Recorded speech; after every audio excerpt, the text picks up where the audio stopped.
मालेगावमध्ये 2024 मध्ये काही युवकांनी पोलिसात तक्रार केली की 114 कोटी रुपयाची बेनामी रोख रक्कम या ठिकाणी खात्यांमध्ये आलेली आहे। एक आरोपी सिराज मोहम्मद आहे।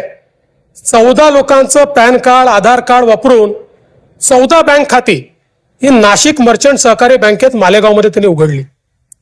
या 14 खात्यांमध्ये 114 कोटी रुपये जमा झाले आणि नंतर ते सिराज मोहम्मद आणि 21 लोकांच्या खात्यात त्या ठिकाणी वळते झाले।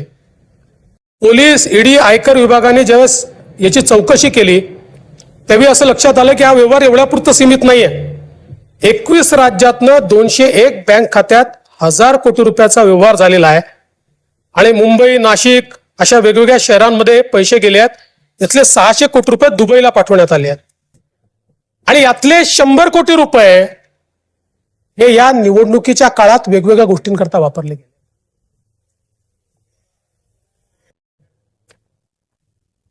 या ठिकाणी खरं म्हणजे आता तर याला एक प्रकारे एटीएस च्या माध्यमातून हे दहशतवादी फंडिंग आहे असं समजून ते एटीएस कडे हा तपास गेलेला आहे। पण निवडणुका जिंकण्याकरता आपण कुठल्या स्तराला चाललो आहोत आणि एवढंच नाहीये, या देशाच्या निवडणुकांमध्ये जो परकीय हस्तक्षेप सुरू झालेला आहे याचेही पुरावे आता देशाच्या संसदेत आलेले आहेत। आपण सगळे एकमेकाच्या विचारांचे विरोधक आहोत ही तुमच्या देशभक्तीवर माझी शंका नाही आहे, पण दुर्दैवाने आमचे विरोधक आपला खांदा कोणाला तरी बंदूक ठेवायला देत आहेत याचं मला दुःख आहे।